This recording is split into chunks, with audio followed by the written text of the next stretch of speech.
Hey guys, how's it going? Kevin Cleary here with a most carried, most used video for you. A number of things to go over in this video, so let's go ahead and get into it. Starting off with the Hinderer Ranch Bowie. This guy, it's hunting season right now, and I've had this on my belt just about the whole time. From time to time, I also have carried the Boardwalk from Stang Blade Works. I love both of these. I love a lot of fixed blades, guys. I'm definitely, my collection is mostly folders, I'll admit, but there are some absolutely phenomenal fixed blades that I love every bit as much as my folders. So all of these have been on me to a significant degree. Oftentimes, hunting season, you got to make sure you've got a knife on you. And so it's been one of these three options. Now, I will say the Ranch Bowie, I carry it more because I love it. It's a little big to get inside of a deer cavity and stuff like that. It's going to be a little unruly for that role, but nonetheless, great option. These other two are probably slightly more practical for at least that initial gutting. And then, we'll be moving to other things when you finally get a deer and have to go ahead and process it. So wanted to throw out the TRC K1S, the Boardwalk, and the Hinderer Ranch Bowie for awesome fixed blades that have been with me quite a bit. I've got the Olight Warrior 2 here on the table as well, and that's because this is also super useful. One, notice how these things are all bigger and heavier. It's going to be a bit of a theme. One of the things I love about the cold weather finally showing up is you're wearing, bigger pants, maybe a coat. You've got more clothes and more pockets, and you can carry more stuff. So that's all good. And this has been the other light that's been with me a lot during hunting season. We're not to rifle season yet, at least where I am. So all of these items are going to be on me quite a bit. But absolutely phenomenal light. I've carried this a ton. I've used this a ton, and very good. By the way, I've got to add a little bit of a story here. My friend who hunts with me oftentimes has the Olight. Now I can't remember which model. The Warrior Mini, I believe, is what he's got. Anyway, it stopped charging, and he contacted Olight. They sent him out a new light right away. Well, they asked for a video and some pictures of the light he has, sent that along, and they sent him a new light right away without any question, any issues at all. So I've got to give them some real credit for doing a great job honoring their warranty. I don't know if that's been everybody's experience, but that was pretty positive. Now, I do have this other light that's been on me. Not quite as substantial as the Warrior 2, but it has more options, a little more friendly for an EDC light. This is the M2R, and the reason it's nice is because you can get like a moonlight mode, and you have a few more modes available to you in this light. Now, it's not going to be as bright as this, and it's not going to throw as far as this, but really nice, really easy to carry, and again, something that I've added to what I've been using, given the better light that giving the more substantial clothing that I've been wearing. All right, what else have I got to share with you? Well, folding knife, again, on point. This is the Benchmade Adamas in crew wear. I love this knife. I carry it a lot. I just find it to be so enjoyable. And again, during the summer months where you're wearing like shorts and lighter pants, it doesn't always work as a super practical carry. But this time of year, oh my goodness. I always have something a little bigger and more substantial on, which allows me to carry this pretty darn comfortably. All right, I got some comments about the books last time. I asked if I should share books. I'm gonna keep doing it, guys, because I do want this channel to have an impact beyond just stuff we're carrying in our pockets.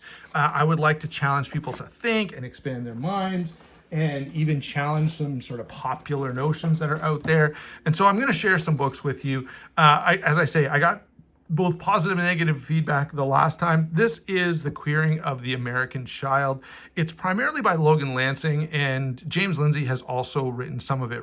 James Lindsay, you might recall, because him and Helen Pluckrose and Peter Boghossian wrote those series of academic articles that were hoaxes and blatant, obvious foolish hoaxes, but their theory was if we say the right stuff, if we take the right position, you can get anything published because academia is ideologically captured. And they were so right about that. Anyway, James Lindsay has gone on to do a bunch of other work past that point, including this book. And what's good about this, one of the things I think is really good about it is Logan goes through sort of the development of queer theory through the historical, philosophical developments that sort of led us to that point. And of course, there's value in doing this in any discipline. Getting a handle on the foundation of a set of ideas is really useful because it gives you a great tool to assess the quality of those ideas. So if the foundation is bad, then anything built on that foundation is also problematic. And so this book is really good for those reasons. I've got another book that I'll get to in a couple of minutes, but before we do, I want to throw in the next EDC. This is probably one of my favorite knives of all time, along with the Stitch. These two Microtechs are, I mean, these knives have had such an impact on me that I really don't care that much about buying knives anymore. The things that I have in my collection currently are so satisfying that I have a hard time justifying further stuff. And so you've probably noticed less videos. One, that's because I haven't picked up a lot of knives. Now, I will say I've been really busy. I've got a couple of things going on in terms of schooling that are taking a lot of time and energy. And so once I get those things worked out, you know, then I'll probably be able to increase the frequency of videos. The other thing I want to point out is I think I'm going to change my videos a little bit. I'm going to incorporate some other ideas, sort of, you know, some philosophical ideas, some theological ideas. Some of those, a lot of them will be related to EDC in some way. Others will be cultural responses. And so, I want to kind of give you guys a heads up that you'll see those. I've already been doing it. You can go look through my videos. You'll see a bunch of content that if you're really just an EDC enthusiast, you probably won't be that interested in, and that's completely fine. All right, but I want to throw that out there. One, to make the channel a little more well-rounded and make it more than just, you know, here's a cool knife and whether or not you should buy it. I want to expand the value of the channel just a little bit beyond that. Okay, so Microtech Stitch, again, this is such a great knife. I don't love it as, Microtech MSI, such a great knife, very practical, very enjoyable. I really like this knife. I don't connect with it on an emotional level the way I do with the Stitch. This, to me, may be the most perfect knife ever conceived by the mind of man. I've been obsessed with this ever since I handled the Borka Stitch, and having it in a production version is just super exciting to me. Now, the one thing that I will say, this gets brought up whenever you talk about Microtech, the steel is probably not as hard as it could be, and I know that's an issue. Nonetheless, these have performed really well for me. I'm not out there chopping down trees with them. You know, I take it out, I make a couple of cuts, and then put it back in my pocket. But they've been doing a pretty nice job, and they've stood up well. You know, I probably baby it a little bit, so you can see the finish is like brand new. Nonetheless, I do use it, I do carry it, and I do cut with it. It's just they've stood up well, and I'm not really abusive to any of the knives that I own. Thinking of cool knives that I own, check this out. Here we are. This is the Kunwu. Oh, now I can't even remember the name of it. Come on, guys. Someone put it in the description box down below. I can't believe my brain is just not functioning right now. I've been doing a bunch of work. So I'm a little thrown, but this knife is fantastic. It makes me want to check out a couple other Kunwus, but this is pretty interesting to me. I love the feel of it. I love the size of it. I love the action. I love every single thing about this knife. There's no feature that I don't enjoy. And of course, that has a big impact on how much you're gonna like a knife. The only thing that I guess I could say I don't absolutely love is the ergonomics. It's a little bit tight in this particular grip, but if you choke up this way, which is how I usually use it, then it goes right back to feeling amazing. Let's see here. What else have I got? Oh yeah. This is an older book. This is Thinking Fast and Slow by Daniel Kahneman. He talks about sort of the two levels of functional consciousness, sort of the instinctual reactionary level, and then a more thoughtful planning level. And he talks about how we navigate the world using both of those, and also makes some recommendations about how we can maybe do a better job. Now, some things he says are not really changeable. Other things he says are. I've done some work related to mental resiliency and first responders, and there's a lot of overlap between this book and some of those principles that I have used and taught in a course about that. So wanted to throw this guy out there as one of the other books that I'm really, really enjoying. Guys, if you're not into the books, I've only got one more book to share with you. Before I do that, let me throw a couple of pens in here. I had the other one. It must have rolled away on me. But I think I've got an extra one. Maybe I don't got an extra one. Darn it. Well, I've been using a Uniball fine point pen a fair bit of the time when I'm taking notes, and I really, really like it. It's got, the Uniball ink is very high quality ink, which is why I enjoy it so much. And I'm always a big fan of very fine points. So that's what this pen is also doing here. This is the Pilot G2 0.38. I like this much better than the standard version. It makes a very clean, very thin, very precise line. The only downside with pens like this is that sometimes the tip is so sharp that it wants to like almost cut into the paper. This one I find is pretty good, and the Uniball is also pretty good, which is why I was going to share it with you, except for I can't find the silly thing. So you'll have to wait for my next video. I do have a couple of other knives that I love the design on these so much. Both of these are from Griffin Knife Company. This is the Scout 3.5. This is the, wow, I'm dropping all the names today, guys. I'm sorry. Why can I not think of the name of, anyway, doesn't matter. Both from Griffin Knife Company. Go and check them out. I really, really enjoy both of these. This knife, I would suggest, is one of the nicest EDC knives you can get your hands on. To me, this is like a high-end, you know, scratches that itch for something really cool and really high quality, but functions like a PM2, where it just slices really well. The blade performance is absolutely off the charts. Both of these, by the way, are in MagnaCut, which is phenomenal. But this one, the ergonomics are phenomenal, and the grind, the hollow grind here is so aggressive that this is like paper thin behind the edge, so it just slices like crazy.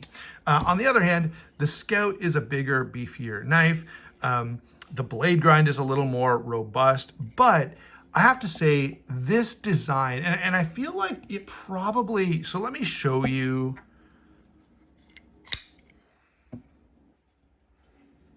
And where did I put the stitch now that I am getting into? There it is. So there's something about these wider blades that just connect with me. I really, really enjoy that aesthetic. And so I want to throw these all out there. The only thing I wish about the Scout here is that it had multi-row ceramic bearings. Not only does it not have multi-row ceramic bearings, but the cutout there for the caged bearing is not big enough. You couldn't switch it out for, say, skiff bearings or something. I mean, you could switch it out for skiff bearings, but they would still be single row bearings. There's not enough room to get a double row bearing in there, which is a little bit too bad. Still, very enjoyable knife. I carry this a lot. I use it a lot. I enjoy it immensely. But every time I use it, I wish that it just had that one extra feature. So if you're listening, Griffin knives, if you ever do one of these with multi-row bearings, that would be phenomenal. It would also be cool, and I may actually try, I think from Skiff Bearings, you can get just phosphor bronze washers that will fit into a bunch of, that can swap out for bearings. And I may actually try that with this knife, because I feel like this is kind of a robust, heavy duty knife, but the single row bearing system just doesn't match the aesthetic of the knife. And so I may think about switching that out. I do have one more book, if you guys will bear with me. This is a book more directly church related. A lot of the books that I share with you guys are a little more related to matters of sociology or society, or, you know, they're not directly related to my work as a minister. But this book by Dan Chambers, called Churches in the Shape of Scripture, is a really good, very simple introduction to what it looks like to try and just be as biblical as possible. And you know, he's got chapters on a bunch of hot button issues, some of which no doubt some of you watching will disagree with strongly. That's fine. But he does a really good job of just presenting a simple case. Like, you don't have to be a theologian to understand it. You know, my kids could read this, Sunday school class could read this. It'd be very approachable. And so wanted to throw that book out there as well. Now, I do have one more knife, actually two more knives to throw in. Both of them are knives you've seen before. This is the Concept Préditout, designed by a French designer, and the word préditout means like ready for anything. Why I'm throwing this in here is because this is a budget knife that hits way above its price point. I think you can probably find these for like 140 bucks. And yet we've got titanium, great action, great feel in hand. Ergonomics are phenomenal. You have to kind of like a thicker, more robust style of knife, and I definitely do. The other cool thing about this is because of that fuller, you can spidey flick this really nicely. So this is a knife I carry a lot of times where, like, I want something a little higher end. I want something that satisfies the collector. You know, you want something unique, sort of part of me. But, you know, I'm like, I'm going hunting or I'm going out to work on a job site, and I don't want to carry a really nice knife. I'll often carry this because it's still it's still cool, but it's not super expensive that I have to worry about what could happen to it. And of course, the last knife that we have to throw in here, this is probably one of the most perfect knives in existence. Its closest competitor, I would say, would be the Ultimate Hunter, which I don't happen to have, but I should add one back to the collection. It's a hard cost to justify because I have this, which to me is slightly better, but I know as a general rule, this is not as EDCable as the Ultimate Hunter. This is, of course, the Cold Steel 8010 triad lock on this. So super strong lock. Probably the most comfortable knife in hand on planet Earth.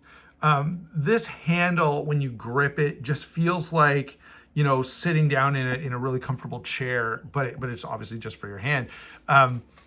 Very useful, very robust. This satisfies all the requirements that I would have for a folding knife, especially one that would go above and beyond what you would normally think is appropriate use for a folding knife.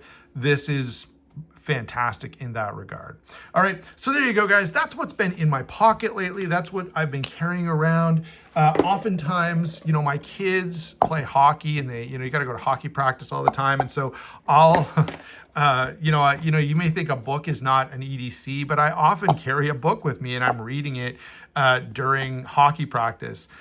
So I do have those books, and I'm going to continue to share those. I know it's not everyone's cup of tea, so just fast forward that part, do the old double tap and skip ahead 10 seconds. Thanks a lot for watching. Don't forget to like, don't forget to subscribe. We'll talk to you soon.